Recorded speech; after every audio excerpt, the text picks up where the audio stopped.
تمام شیعہ سنی مورخین، تمام شیعہ سنی مورخین اس بات پر متفق ہیں کہ محرم کی 10ویں کو یہ جو کچھ آج ہو رہا ہے یہ واقعہ کربلا کے پورے 300 سال بعد شروع ہوا۔ ایک تو خود واقعہ کربلا رسول اللہ صلی اللہ علیہ وسلم سے 60 برس بعد یا 58 برس بعد تقریباً واقعہ خود رسول اللہ کے بعد ہو رہا، پھر اس واقعے کے ٹھیک 300 سال بعد ایک ایرانی النسل شیعہ معز الدولہ دہلوی بویہ خاندان کا اپنی چالاکی، عیاری، مکاری، تقیہ اس کی بنیاد پر وہ مسلمانوں کی حکومت میں گھسا، وزیر بنا۔ اس نے بغداد کے اندر سب سے پہلے جلال الدین سیوطی رحمۃ اللہ علیہ اور غالباً البدایہ والنہایہ والے بزرگوں نے 351 ہجری لکھا ہے، باقی تمام بزرگوں نے 352 ہجری میں معز الدولہ دہلوی رافضی شیعہ نے ایرانی تھا، اس نے سب سے پہلے 10ویں محرم کو حکم جاری کیا کہ بازار بند کر دیے جائیں، نان بائی پکانا بند کر دے۔ حکمن کہا کہ عورتیں اپنے سروں کو کھول کر، بالوں کو بکھرا کر، سیاہ لباس پہن کر، سروں میں خاک ڈالتی ہوئی، منہ پر تھپڑ مارتی ہوئی، اپنے کپڑے چاک کرتی ہوئی بازار میں نکلے۔ یہ حکمن اس نے کرایا۔ نمبر 2، سب سے پہلے قبہ گنبد نما ایک گنبد بنوا کر شہر کے چوک میں رکھوایا، اس پر ٹاٹ ڈالے، وہ نمونہ بنایا سیدنا حسین رضی اللہ تعالیٰ عنہ کے مزار کا۔ یہ پہلا کام بھی اسی نے کیا۔ تیسرا، اپنے دور حکومت کے اندر بغداد کی تمام مساجد کے دروازوں پر تمام صحابہ کرام بالخصوص سیدنا معاویہ رضی اللہ تعالیٰ عنہ پر لعنت لکھی ہوتی تھی۔ یہ معز الدولہ دہلوی حرام خور خنزیر،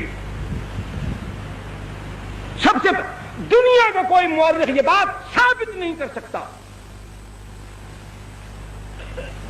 قسم خدا کی کھا کر کہتا ہوں، میں غریب آدمی ہوں، نقد دینے کا دعویٰ نہیں کر سکتا، میں جھوٹا ثابت ہو جاؤں تو سر بازار مجھے 100 کوڑے مارتے ہیں۔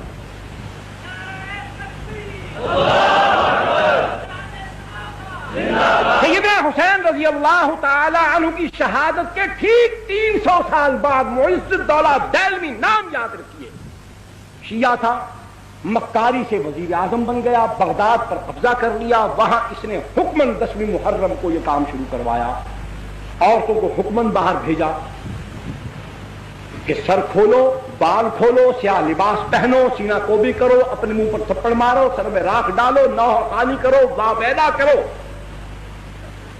پھر سمجھ لو کہ یہ کیا آسان طریقہ تھا کہ جب عورتیں نوجوان ہوں، خوبصورت ہوں، سیاہ لباس ہو، بال کھلے ہوں، وہ واویلا کرتی ہوں تو تماشا ہوگا کہ نہیں ہوگا؟ دیکھنے والا کون کون شیطان کہاں کہاں سے اٹھ کر نہیں آئے گا؟ اور یہاں تو وہ کیا ہے آگے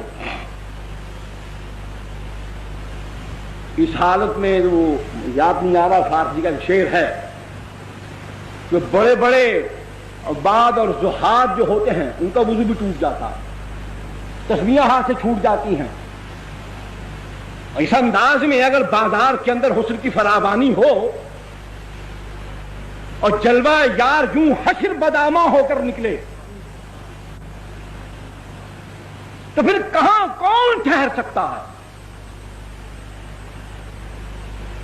بغداد کی سرزمین، بادشاہ کا حکم، اقتدار کا حکم، پھر کون نکلا ہوگا اور کس کس کو نکالا گیا ہوگا؟ کیسی کیسی ڈھونڈ ڈھونڈ کر نکالی ہوں گی، کیسے کیسے جلوے مہیا کیے گئے ہوں گے، کیسی کیسی افسرائیں نرتقیں دکھاتی ہوئی وہاں جلوہ افروز ہوئی ہوں گی۔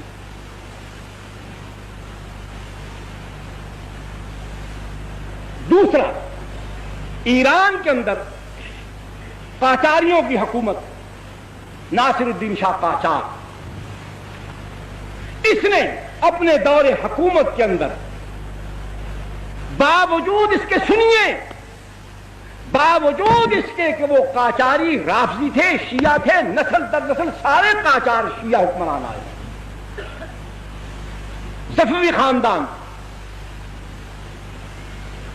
انہوں نے بڑے ظلم کیے ایران کے اندر۔ حالانکہ یہ مسلمانوں کی مفتوحہ سرزمین ہے، سیدنا عمر بن الخطاب رضی اللہ تعالیٰ عنہ کے زمانے سے لے کر حضرت معاویہ بن ابی سفیان سب کہیے رضی اللہ تعالیٰ عنہ تک یہ ایران کی سرزمین بار بار سر اٹھاتی رہی، اور اس کو اللہ کے پاک پیغمبر کے تربیت یافتہ دنیا کے سب سے اعلیٰ اور مہذب انسانوں نے اس کو جس طریقے سے اس کو رام کرنا چاہیے تھا، تہذیب سکھانی چاہیے تھی، اس کو سمجھایا، سکھایا، لتاڑا پتاڑا چٹھاڑا فتح کیا، دین سمجھایا۔ لیکن پھر وہاں رافضیت کیوں پھیل گئی؟ بالکل انہوں نے وہی عمل کیا جو عمل آج، میری طرف توجہ فرمائی، جو عمل آج پاکستان میں جاری ہے۔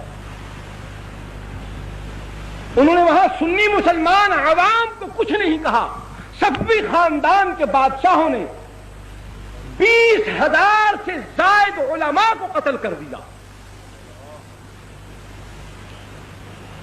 صرف علماء کو قتل کیا۔ تو علماء کے قتل ہو جانے کے بعد نہ دین بتانے والا کوئی ہوگا، نہ سمجھانے والا کوئی ہوگا، تو پھر جو ہم کہیں گے وہ خود بخود لوگ قبول کر کے چلے جائیں۔ بیداری تو علماء پیدا کرتے ہیں، علم ان کے پاس ہوتا ہے، سمجھاتے وہ ہیں، پڑھاتے وہ ہیں۔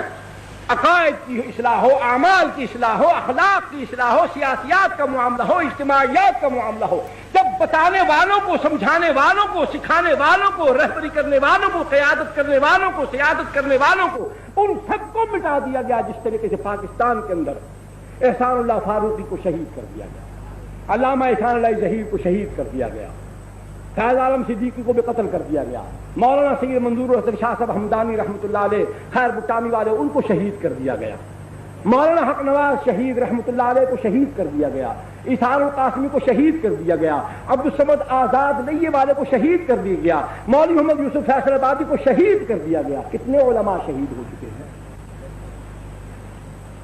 سنی مسلمان نوجوان کام کرنے والے کارکن اس کے علاوہ 100 سے زائد وہ ہیں، خفیہ طریقے سے جن کو مارا گیا ہے وہ الگ ہے۔ جب اسی طریقے سے اہل سنت والجماعت کا طرز عمل یہی ہوگا جو آج ہمارا ہے، تو بالکل وہی صفوی خاندان والا عمل پاکستان میں شروع ہو چکا ہے۔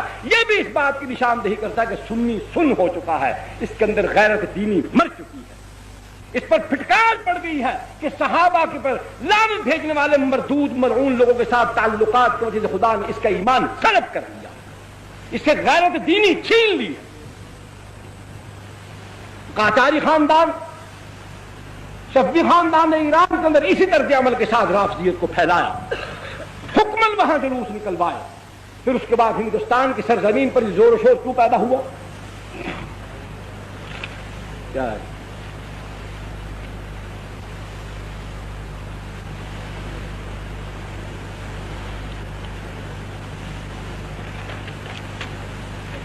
ہندوستان کے اندر بھئی آپ توجہ میری طرف رکھیں، کان اور آنکھ میری طرف رکھیں، ہاتھ جیب میں ڈالتے جائیں، اس پر میں کوئی اعتراض نہیں کرتا۔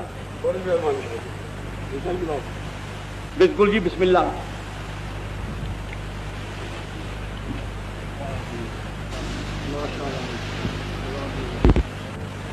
توجہ میری طرف رکھیں۔